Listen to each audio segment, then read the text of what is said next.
दोस्तों नमस्ते। कल इसी विषय पर हमने मराठी में बात की है। कुछ और तथ्यों को लेके, कुछ और चीजों को लेकर मैं आपको इसी विषय पर बात करने के लिए आया हूं।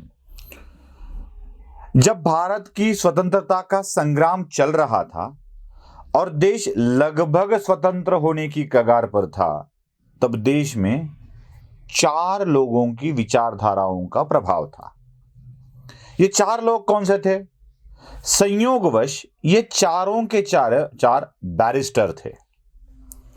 विनायक दामोदर सावरकर, एक, दो मोहनदास करमचंद गांधी, तीन डॉक्टर बाबा साहब अंबेडकर और चार मोहम्मद अली जिन्ना।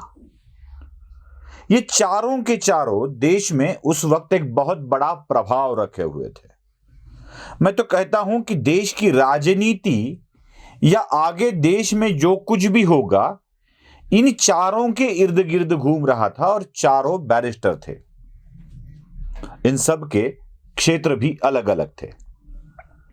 मतलब विनायक दामोदर सावरकर, जिनको स्वातंत्र्य वीर कहा जाता है, उनका हिंदुत्व का मुद्दा बहुत ही जोरों पर था। तब सावरकर अपनी हिंदुत्व की बात आगे बढ़ा रहे थे। चूंकि स्वतंत्रता से पहले सावरकर जी पर राजनीतिक आंदोलन में सहभाग लेने पर ब्रिटिशों ने रोक लगाई थी। उनको अंडमान की जेल से रिहा किया गया था। इसी के ऊपर आगे कुछ दिन वो ब्रिटिशों की निगरानी में ही रहे। लेकिन सावरकर का जैसे ही पूरी रिहाई हुई, उस दिन से सावरकर फिर से एक बार भारतीय राजनीति में अग्रसर हो गए। अब हिंदुत्व की बात मानने वाले सावरकर, सशस्त्र उठाव की बात पर विश्वास रखने वाले सावरकर, ये भी बैरिस्टर थे और पूरे देश में सावरकर जी के साथ खड़ा रहने वाला समुदाय बहुत बड़ा था। दूसरे, डॉक्टर बाबा साहब अंबेडकर। डॉक्टर बाबा साहब अंबेडकर भी बैरिस्टर थे और उन्होंने अपने पिछड़े जाति के लोगों के कल्याण हेतु अपना आंदोलन शुरू किया था। जहां कहीं भी पिछड़े जातियों को न्याय दिलाने की बात होती थी, बाबा साहब सामने आ जाते थे। चाहे वो पुणे करार हो या चाहे दलितों के लिए विशेष मतदार संघ की रचना करनी हो, ये सारी बातें बाबा साहब बता रहे थे। बाबा साहब इकलौते ऐसे व्यक्ति है, मतलब इससे पहले दलितों की बात किसी ने नहीं की, ऐसा बिल्कुल नहीं हुआ है। बहुत लोगों ने बात की है दलितों के ऊपर। मतलब संत साहित्य से लेके समाज सुधारकों में भी दलितों के हित की बात करने वाले बहुत सारे थे। संत ज्ञानेश्वर ने दलितों के समानता की बात की है। संत तुकाराम ने दलितों के समानता की बात की है। इससे अगरकर ने की है, महात्मा फुले ने की है, उसके बाद अंबेडकर जी ने की है। लेकिन इन सब में और अंबेडकर में एक फर्क था। वो फर्क था कि अंबेडकर जी ने अनुभूति लेकर इसके खिलाफ आंदोलन खड़ा किया था, मुहिम खड़ी की थी। दलितों के किसी नेता ने दलितों पर होने वाले अन्याय के खिलाफ आंदोलन करना यह पहली बार हो रहा था और इसलिए समुच्चय दलित समाज डॉक्टर बाबा साहब अंबेडकर के पीछे एक संघ होकर खड़ा था। अब सावरकर हिंदुत्व की बात कर रहे थे, अंबेडकर दलितों के हितों की बात कर रहे थे और जिन्ना एक ऐसे व्यक्ति थे जो देश के ऊपर अपनी सत्ता आने का ख्वाब देखते थे। लेकिन जिन्ना को कोई पंतप्रधान बना देगा, ये शक्यता नहीं थी। इसलिए मोहम्मद जिन्ना ने एक नया राग आलापना शुरू कर दिया स्वतंत्र देश का और मुस्लिम बहुसंख्यक देश की स्थापना करने के लिए जिन्ना आगे बढ़े। अब जिन्ना की यह मांग पूरी करना देश के कुछ लोगों के लिए एक अच्छी बात थी कि सारे हट जाएंगे। देखिए, और तीसरे व्यक्ति थे मोहनदास करमचंद गांधी, जिन्हें हम महात्मा गांधी के रूप में याद रखते हैं। अब महात्मा गांधी ना हिंदुत्व की बात करते थे, ना मुसलमानों की बात करते थे, दलितों की बात वो करते थे, हरिजन कहते थे वो दलितों को। लेकिन महात्मा गांधी के दलित हित को इतनी गंभीरता से दलित समाज में भी नहीं मिल लिया था, क्योंकि उस वक्त अंबेडकर काम कर रहे थे। अब जब देश स्वतंत्र होने वाला था, तब देश की कार्यकारी सरकार के सूत्र कौन हाथ में लेगा, यह बात बहुत बड़ी थी। कांग्रेस, पहला दावा कांग्रेस का था, कांग्रेस ही सत्ता में सहभागिता होगी, कांग्रेस की ही सरकार बनेगी, क्योंकि ब्रिटिशों ने ही इस कांग्रेस की स्थापना की थी, तो उनके लिए कांग्रेस के हाथों में सत्ता चक्र सौंपना बहुत आवश्यक था, आसान भी था। अब जब इन लोगों को, इन बैरिस्टरों को दूर रखने की बात हुई थी, सावरकर तो दूर ही थे, अंबेडकर जी को साथ लिया गया, जरूरी था, दलितों का समर्थन मिलना भी जरूरी था, जीना के लिए अलग देश की रचना की गई थी। गांधी खुद सरकार में रहना नहीं चाहते थे। गांधी का प्यार किसी और के साथ था, मतलब नेहरू के साथ था। किसी और के साथ क्यों, नेहरू के ही साथ था। अब नेहरू प्रधानमंत्री बनेंगे यह तय था। नेहरू को आगे बढ़ाना गांधी की जिम्मेदारी थी और गांधी को महात्मा के रूप में देश में इस्टेब्लिश करना नेहरू की जरूरत थी। इसलिए इन सभी नेताओं को जैसे तैसे करके एक तो दूर रखा जाए या उनकी खलनायक वाली प्रतिमा सामने लाई जाए।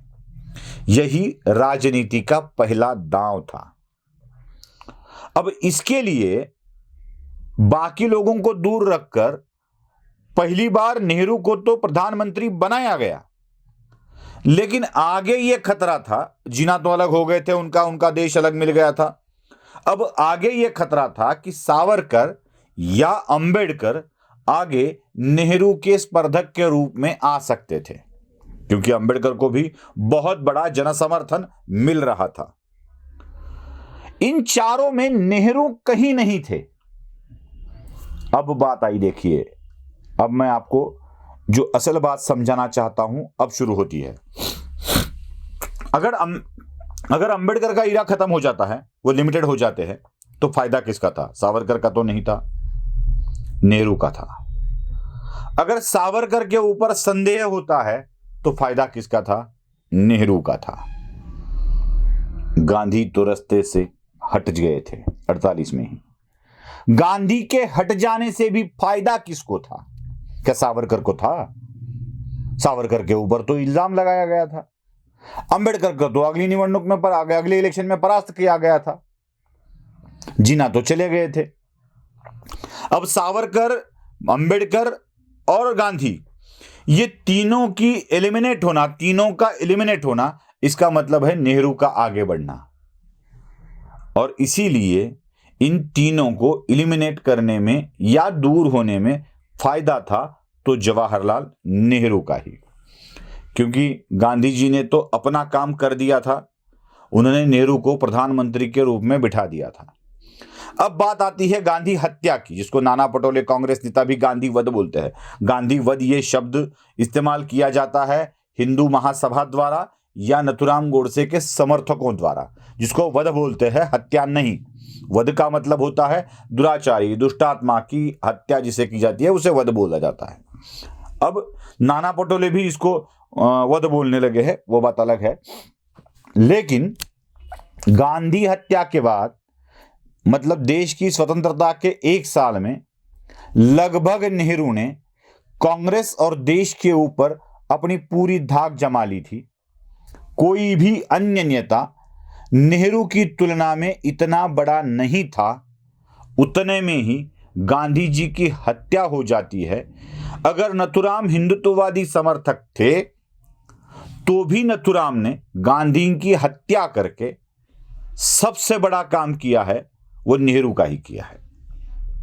यह मेरा छाती ठोक के दावा है, क्योंकि गांधी हत्या के बाद नेहरू के लिए अब ना कोई स्पर्धक बचा था, अब ना कोई मार्गदर्शक, मतलब जिसकी एक धाक होती है कि इसकी सुननी चाहिए, इसको सुनना ही पड़ेगा, ऐसी एक धाक होती है, और वो नेहरू के लिए गांधी थे। अब नेहरू पूर्णतः स्वतंत्र थे, देश स्वतंत्र हो गया था, लेकिन गांधी का अस्तित्व नेहरू को पूरी तरह से स्वतंत्र होने नहीं दे रहा था। अब गांधी हत्या के बाद नेहरू पूर्णतः स्वतंत्र थे और उसी के साथ साथ सावरकर की भी प्रतिमा लगभग मलिन हो चुकी थी, क्योंकि उनका समावेश गांधी हत्या में किया गया था। अब वो वाली बात मैं बताने आ रहा हूं जिसके ऊपर आपको अचरज तो जरूर होगा।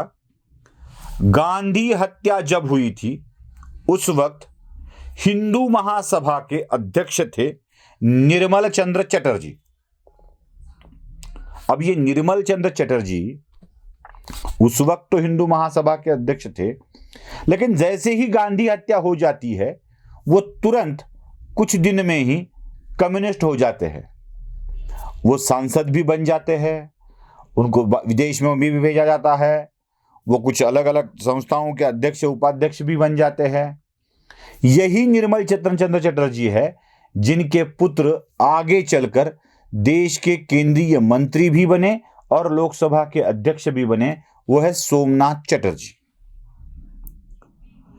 हिंदू महासभा का कार्यकर्ता नथुराम गोडसे वो हत्या करता है महात्मा गांधी की, और उस वक्त के हिंदू महासभा पर उंगली भी उठाई नहीं जाती है। हिंदू महासभा जो कृत्य में सहभागी है उसके अध्यक्ष को बाद में कम्युनिस्ट बनाया जाता है, उसको कई पद दिए जाते हैं और अन्याय किया जाता है महाराष्ट्र के ब्राह्मणों के ऊपर। उनके घर जलाए जाते हैं, उनकी हत्याएं होती है। ऐसा माना जाता है कि अकेले महाराष्ट्र में, पूरे महाराष्ट्र में भी नहीं, पश्चिम महाराष्ट्र में 8000 ब्राह्मणों की हत्याएं की गई थी। जैसा ऑपरेशन ब्लू स्टार के बाद इंदिरा गांधी की हत्या हुई और बाद में सिखों का नरसंहार हुआ, वैसे ही ठीक महात्मा गांधी की हत्या के बाद ब्राह्मणों का नरसंहार हुआ था। सारी ब्राह्मण जाति को टारगेट किया गया, लेकिन चटर्जी को सम्मान दिया गया। मेरा और एक सवाल है, नथुराम गोडसे ने जिस पिस्टल से महात्मा गांधी की हत्या की थी, मोहनदास करमचंद गांधी को जिस पिस्टल से गोली मारी गई थी, वो पिस्टल किसने दिया था? क्योंकि कोर्ट में जब पिस्टल देने वालों के खिलाफ कार्रवाई शुरू हो गई, केस चलने लगी, तो कोर्ट ने जिसने पिस्टल दिया था उसको उस आरोप से बरी किया है। मतलब उसने पिस्टल नहीं दिया था यह सिद्ध किया है। अब आपको बता दूं, गोरखपुर के संस्थान के, आज के उत्तर प्रदेश के योगी आदित्यनाथ के गुरु इनके ऊपर यह इल्जाम था और उनको इस इल्जाम से बरी किया गया था। लेकिन पिस्टल दिया किसने, यह सवाल तो मन में कायम है, हमेशा है। अब यह पिस्टल की बात भी छिपाई जाती है, चटर्जी की बात भी छिपाई जाती है। अगर आरोपी करना ही हो तो निर्मल चंद्र चटर्जी को किया जाना चाहिए था, न कि सावरकर और गोलवलकर को। क्यों बार बार मीडिया द्वारा गोलवलकर गुरुजी और विनायक दामोदर सावरकर इनका ही नाम लिया जाता है? तब हमें पता चलता है कि इसमें भी एक बड़ी साजिश है। उस वक्त मीडिया था न्यूज़पेपर के कागज की रेशनिंग थी। सरकार जिनको पेपर दे कम दामों में, उन्हीं के पेपर अच्छे चलते थे। अब सरकार जिनको पेपर, उन्हीं को पेपर देगी जो सरकार के जैसा लिखेंगे। और आपको पता होगा उस वक्त कांग्रेसी या समाजवादी विचारधारा के पेपर ही ज्यादा चलते थे, बाकी विचारधारा के पेपर ज्यादा नहीं चलते थे। आज भी वही स्थिति है। आप देखेंगे महाराष्ट्र में देखो या कहीं भी देखो, जो कांग्रेसी विचारधारा के फेवर है उन्हीं के पेपर का सर्कुलेशन ज्यादा होता है, क्योंकि उन्हीं के पास माल ज्यादा होता है। इन मीडिया ने सावरकर और गोलवलकर के खिलाफ जानबूझकर एक अभियान चलाया। मैं आपको जानबूझकर इसलिए बोल रहा हूं कि इन दोनों नेताओं को भी गांधी हत्या के आरोप से निर्दोष मुक्त कराया गया है कोर्ट द्वारा। अगर कोर्ट इन नेताओं को निर्दोष साबित करती है तो उस वक्त की मीडिया, आज की भी मीडिया और आज की सोशल मीडिया इन्हीं नेताओं को गांधी हत्या के लिए जिम्मेदार ठहराती है। देश का कानून एक निर्णय देता है और देश के लोग एक निर्णय देते हैं। अब ये भी एक चाल थी, क्योंकि जैसे ही गोलवलकर और सावरकर जी के खिलाफ ये मुकदमा चला, वो बरी हो गए, लेकिन इन्हीं के ऊपर आज भी वो लांछन लगाया जाता है। इसलिए लगाया जाता है कि राजनीति में वो कांग्रेस के खिलाफ एक समर्थ पर्याय खड़ा न करे। इसीलिए ये पूरे के पूरे लांछन अब तक लगाए गए। आज तक भी संघ पर इसके लांछन लगते हैं। ना संघ इसमें शामिल था, ना संघ के शामिल होने की बात कोर्ट में सिद्ध हो पाई है। अगर ऐसा है तो बार बार मीडिया द्वारा यही बात क्यों दोहराई जाती है? आजकल के लिब्रांडू पत्रकार भी यही बात करते हैं कि संघ को गांधी को खत्म करना है। कहां खत्म करना है गांधी को? संघ के प्रातस्मरणीय एकात्मता स्तोत्र और मंत्र में गांधी का उल्लेख तो बार बार होता ही है। जो प्रातस्मरणीय स्वयंसेवक एकात्मता स्तोत्र गाते हैं उसमें गांधी का जिक्र होता ही होता है। तो कहां संघ गांधी के खिलाफ था? संघ के ऊपर गांधी हत्या का आरोप मढ़ा गया, सावरकर के ऊपर गांधी हत्या का आरोप मढ़ा गया, हिंदू महासभा को बाजू रखा गया, चटर्जी को बाजू रखा गया, क्योंकि जिन्होंने किया वो दूर रहे। जिनको फायदा होने वाला था उनका भी नाम इसमें न आए। मैं सीधे तौर पर फिर से एक बार कह रहा हूं, गांधी की हत्या में सावरकर का नाम, गांधी की हत्या में गोलवलकर का नाम, गांधी की हत्या में संघ का नाम, ये सारी बातें पंडित जवाहरलाल नेहरू के लिए ही अच्छी थी। संघ के ऊपर निर्बंध डाला गया, लेकिन वो निर्बंध भी टिक नहीं पाया, उसको भी न्यायालय ने हटा दिया था। मतलब संघ पूरी तरह से निर्दोष था, सावरकर पूरी तरह से निर्दोष थे। अब ये सारी हत्याओं का पाप इनके माथे मार पंडित नेहरू ने अपना मार्ग निर्वेद बना लिया था। जीना तो चले गए थे, गांधी जी भी चले गए थे, अंबेडकर को अगली इलेक्शन में परास्त किया गया था, वो भी लिमिटेड टू पिछड़ा क्लास ऐसा कर दिया गया था उनकी छवि को, और वो करने में भी नेहरू की भलाई थी। आगे पराभूत किया गया, ये बात मैं आपको बता रहा हूं। और सावरकर और गोलवलकर अटक जाने से संघ के और हिंदुत्व के मुद्दे को भी जरा सा विराम लगा था।